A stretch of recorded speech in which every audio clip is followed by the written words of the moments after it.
Los derechos fundamentales son aquellos derechos que tienen las personas por el solo hecho de nacer y que no se la da ningún Estado, ningún gobierno, ningún partido, ni ningún tribunal.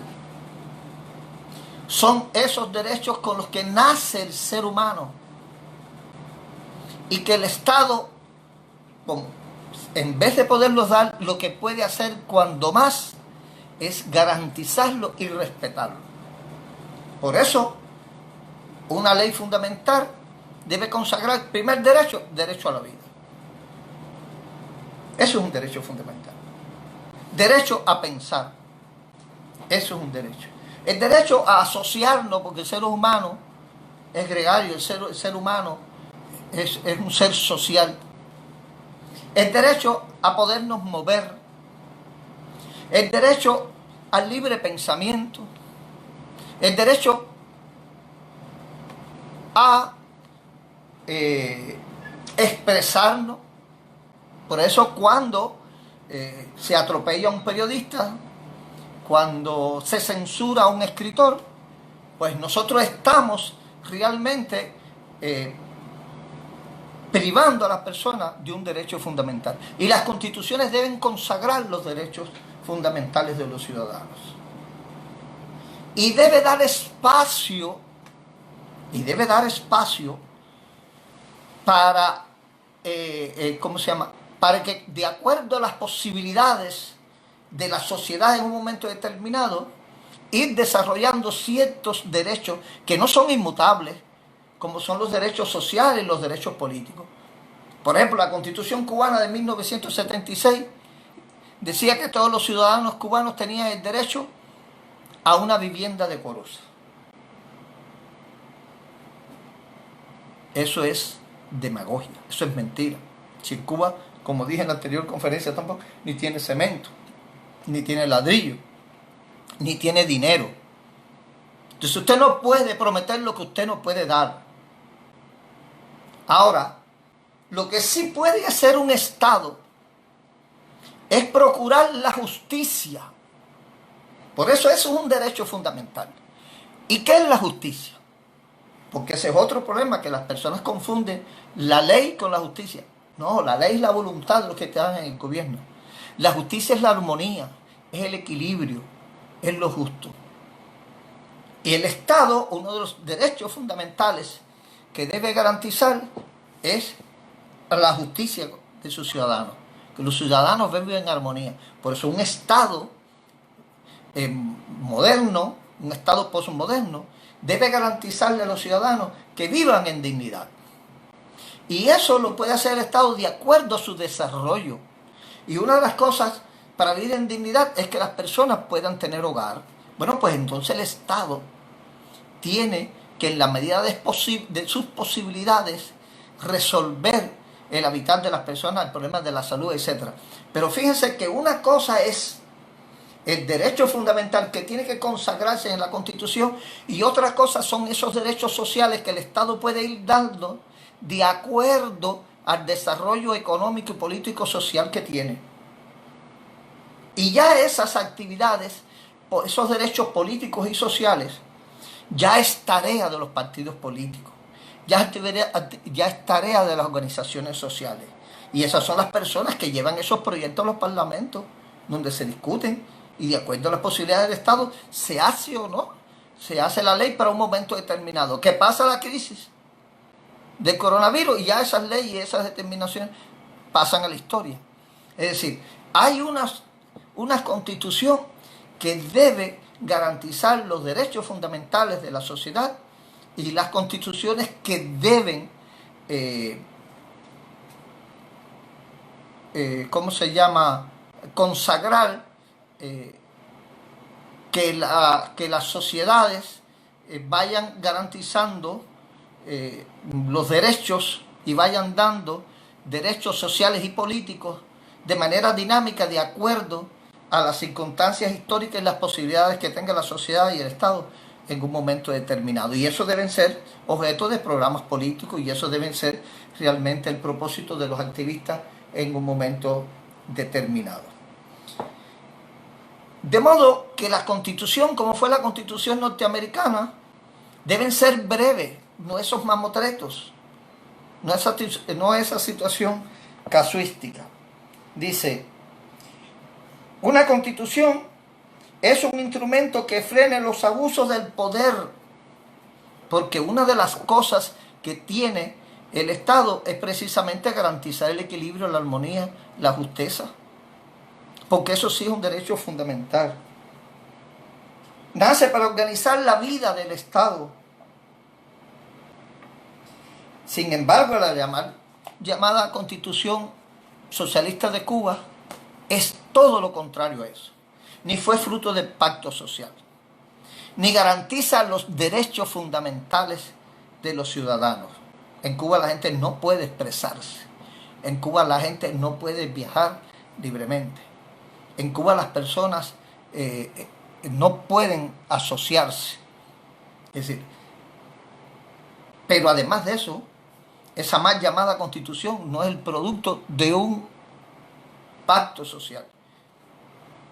Ellos dicen que casa por casa y hablaron con las personas. Eso no es cierto. Digo, es cierto, pero eso no lo reviste, porque la persona con la que tú te encontrabas en esa casa no estaba en igualdad de condiciones para discutir. Para decirle, mira, el artículo 5 no va, que de aquí debe permitirse la pluralidad política. Eso no lo podía decir esas personas. Por tanto, ese circo que ellos hicieron con los CDR, con las organizaciones, y llevar esa discusión al pueblo, eso es un circo, eso no es un pacto social. Eso los abogados le llamamos, hay unos tipos de contratos que son... que tienen esa característica, es el que tiene el poder, pues obliga, lo hacen mucho los bancos, ¿no? Que tienen el poder económico y obligan al desposeído a someterse a esa voluntad. Si fueran cláusulas leoninas, nosotros les decimos a ciertas cláusulas, pero hay un contrato de adhesión, me parece que eso, que tienes que adherirte a mi voluntad. De modo que Cuba no tiene constitución. Y el primer problema que nosotros tenemos, bueno, todos los problemas que nosotros tenemos en Cuba son de primer orden, pero es precisamente que no hemos hecho lo que dijo Martí. Martí decía que cada momento histórico necesitaba un nuevo discurso ideo-estético. Es decir, cada momento histórico necesita un nuevo discurso. Y ese nuevo discurso significa que hay que buscar nuevas palabras. Hay que poner de relieve nuevas verdades. Hay que expresarlo con nuevos símbolos. Fidel y el Che lo hicieron. Por ejemplo, hablaban del hombre nuevo. Las palabras de antes ellos no las utilizaban. Pero nosotros, la oposición en Cuba, no hemos creado ese nuevo discurso. Y le seguimos llamando Constitución a ese mamotreto que hizo el régimen cubano. Quiero enviarle en estos momentos un saludo a grandes personalidades que tengo aquí conmigo. Tengo el gran abogado, extraordinario periodista dominicano, Milton Portes. Tengo también conmigo a los abogados cubanos, Juan José López y Raúl Risco, que son personas que son entendidos en el tema. Tengo también a José Rivero Monteagudo, y me gustaría que ustedes fueran haciéndome sus observaciones, porque veo que todos tienen conocimientos elevados de lo que estamos expresando, y veo que tengo la querida dama desde Suecia observándonos también. Les ruego que en la medida que ustedes puedan, pues vayan invitando a sus amigos para que participen, porque nosotros vivimos en una sociedad, en un mundo, teniendo la necesidad de constituir, de crear una nueva concepción del Estado y el derecho, y no tenemos los conocimientos necesarios. y ser culto para ser libre. O como decía Lucas, no me parece, ¿no? Milton o Juan José, que es un buen teólogo, me podrán decir, hay una frase bíblica que nos dice que nuestro pueblo es esclavo porque no tiene conocimiento. Y nosotros vemos que todos los opositores en Cuba, todos los opositores en Cuba, todos los disidentes en Cuba, todos los políticos, los académicos, le siguen llamando constitución a ese mamotreto falso que hizo el régimen. A ese mamotreto falso que hizo el régimen. Eso no es ni constitución. En la medida que nosotros le digamos constitución a ese documento, nosotros estamos legitimando el discurso del régimen. Porque se lo estamos reconociendo. Ahora, ¿qué gana el régimen cubano cuando nosotros decimos, cuando nosotros nos referimos a la constitución cubana, a ese mamotreto como si realmente fuera una constitución? Bueno, pues el régimen cubano con eso logra el reconocimiento de ser un Estado moderno. Y Cuba no es un Estado moderno. ¿Por qué Cuba no es un Estado moderno? Bueno, Cuba no es un Estado moderno porque cuando triunfó la revolución en el año 1959, el gobierno cubano copió la concepción del Estado y el derecho soviética. Y la concepción del Estado y el derecho soviético viene de la concepción del Estado y el derecho rusa. La rusa zarista en pleno siglo XX. La rusa feudal en pleno siglo XX, que no había conocido ni siquiera un parlamento. En un momento determinado, creo que en 1903, y eso lo podrá rectificar ahí Milton Portes, que además es un historiador con estudios de doctorado en historia también, un estado era un parlamento feudal que le llamaban la Duma, que creo que nunca llegó ni a reunirse, nunca conoció de la diferencia de poderes, nunca de la independencia de los poderes. Es decir, la concepción del Estado y el derecho que copió la Revolución Cubana de los soviéticos es la concepción del Estado y el derecho arcaica, la concepción feudal.